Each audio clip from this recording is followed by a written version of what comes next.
पुण्याच्या मुळशी तालुक्यात कारण की ज्या पद्धतीने पाहिलं की संपूर्ण महाराष्ट्रात लक्ष लागलं होते की महाराष्ट्र केसरी कोण पटकावणार, मात्र हर्षवर्धन सदगीरने या ठिकाणी ही पटकावलेली पाहायला मिळते. त्याचे भाऊ आपल्या सोबत आहेत. खरं तर आज हर्षवर्धननी डबल केसरी झालाय, काय वाटतं एकंदरीत भाऊ? हर्षवर्धन आज डबल महाराष्ट्र केसरी म्हणून नाशिक जिल्ह्याला एक इतिहास घडून दिलेला आहे.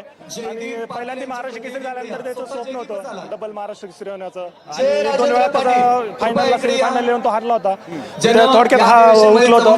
यावेळेस त्यांनी खूपच निर्धार केला होता की यावेळेस काही करून महाराष्ट्र केसरी मिळवायची, डबल महाराष्ट्र केसरी व्हायचं. आणि त्यांनी ते स्वप्न पूर्ण करून दाखवलं. जेव्हा सुरुवात झाली तेव्हा महेंद्रने पहिला गुण मिळवला, काय भावना एकंदरीत वाटली होती? कारण की महेंद्रने पहिला गुण मिळवून त्या ठिकाणी आघाडी घेतली होती. महिंद्रा पहिलवान चांगला आहे. जेव्हा पहिला गुण घेतला तेव्हा धाकधूक तर होतीच की काय होतं कुस्तीचं.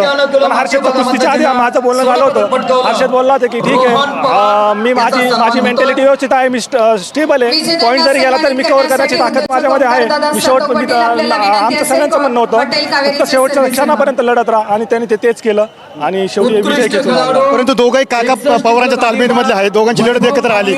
आज मैत्रीमध्ये एकंदरीत ही लढत पाहायला मिळतात. नाही, दोघं खूप चांगले पैलवान आहे, रोज सोबत सराव करतात. पण शेवटी मॅटवर आल्यावर कुस्ती असते, तिथं दोस्ती विसरावी लागते. आणि त्या दोघांनी पण तो तसा व्यवस्थित खेळ केला आणि खूप चांगली कुस्ती झाली ती. एकंदरीत तू भाऊ आहे त्याचा, आणि भावाचा आज डबल महाराष्ट्र केसरी झाला.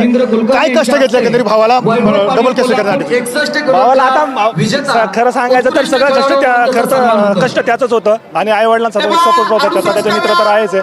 माझं तर असं काही त्याला जास्त योगदान नाही लागलं. त्याचा कष्ट आणि त्याची जीवरच त्याने ते करून दाखवलं. ते हर्षवर्धन पुढचं स्वप्न काय असेल? म्हणजे तुम्ही एक भाऊ म्हणून काय त्याला परत पाहू शकता? म्हणजे त्याने आता असं ठरवलं की कुस्तीसाठी त्याचं आयुष्य होऊन घ्यायचं. त्याचं स्वप्न एक मोठं आंतरराष्ट्रीय प्रकारचं एक कुस्ती संकुल सिनियर ठिकाणी तयार करायची त्याची पूर्ण तयारी आहे. आणि ते भविष्यामध्ये तो कुस्तीसाठीच सर्व करत राहणार.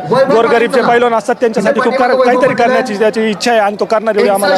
तुम्ही तर शेतकरी कुटुंबातला आहात, आज एक फॉर्च्युनर गाडी तुम्हाला मिळाली, 5 लाख रुपयाचं बक्षीस मिळालं, काय वाटतं? त्याचं खूप स्वप्न होतं. मागच्या वर्षी जेव्हा तो महाराष्ट्र केसरी झाला तेव्हा स्वप्न होतं की यार मला फॉर्च्युनर गाडी खूप आवडते, घ्यायची. म्हटलं घेऊ, नक्कीच घेऊ, लवकर घेऊ म्हटलं. पण म्हणजे आतापर्यंत असे बक्षीस नव्हतं कधी फॉर्च्युनर म्हणून. पण ह्या वर्षी नशिबाने फॉर्च्युनर बक्षीस होतं आणि त्याने त्याचं ते स्वप्न पूर्ण करून घेतलं. फॉर्च्युनर गाडी भेटली, खूपच आनंदाची गोष्ट आहे. नक्कीच आपण पाहिलं की त्याला फॉर्च्युनर गाडी ही खूप आवडत होती आणि आज त्याचं खरं तर स्वप्न पूर्ण झालेलं आहे.